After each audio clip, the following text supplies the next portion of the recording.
the summer of 2014, the Dawson family, Michael, his wife Sarah, and their 9-year-old daughter Emily, were desperate for a quieter life away from the noise and pressure of New York. They spent months searching for a peaceful place until an odd listing appeared on a real estate website. A large country house on the outskirts of Dawn Road, a remote area in Pennsylvania. The pictures showed a beautiful 2-story home, surrounded by fields and old trees. The strangest thing wasn't the location. It was the price. It was unbelievably cheap. Michael assumed it was a mistake, but when they visited the place the next day, everything changed. The road leading to the house was nearly abandoned. Tall trees bent inward, forming a dark corridor. When the car stopped before the rusty iron gate, Emily whispered, "Dad, the house feels like it's watching us."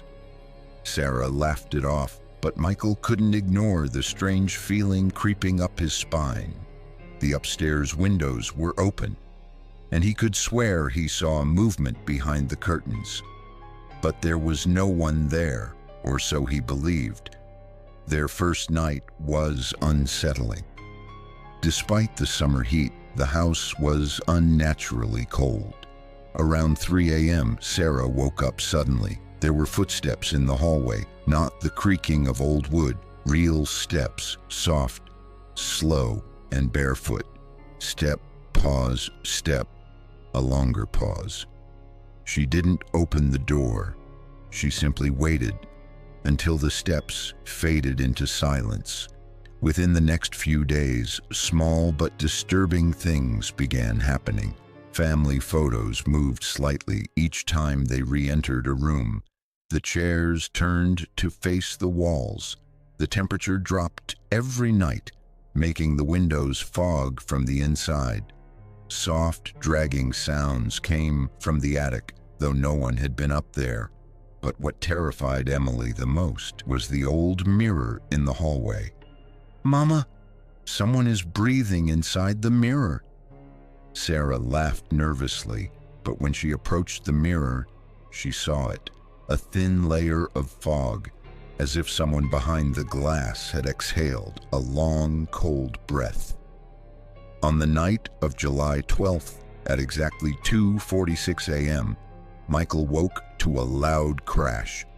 He rushed to the kitchen and found every glass cup shattered on the floor, the drawers pulled open, the small window pushed upward, something that required real strength.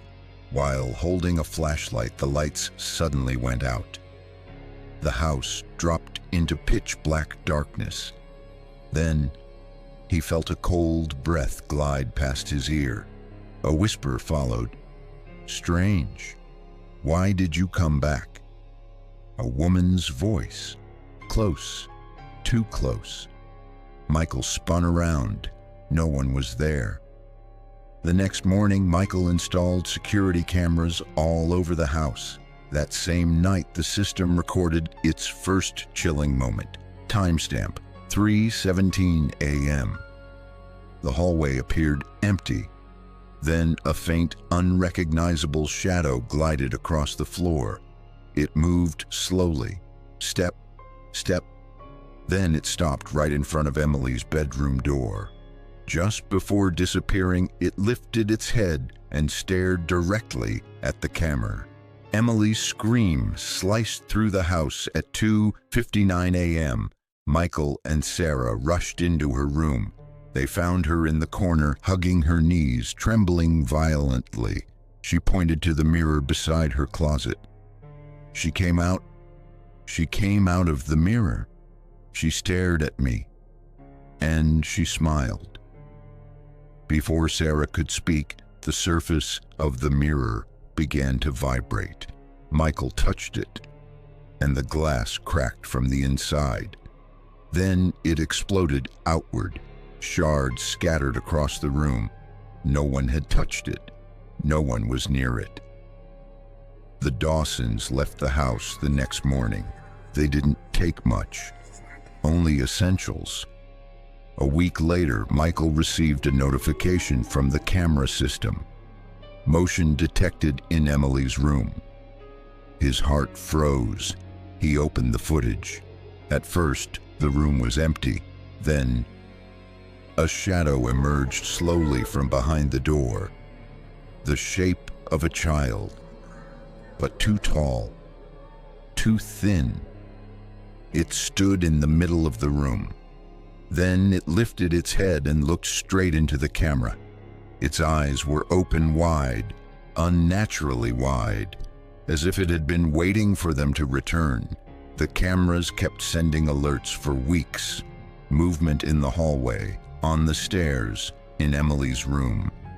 Then suddenly, the alerts stopped. Not because the presence disappeared, but because the electricity to the house was shut off completely. The power company claimed someone had requested a disconnection, but the Dawsons never did. Someone else, or something else, clearly didn't want the cameras on anymore. The house still stands on Dawn Road, empty, but never truly alone.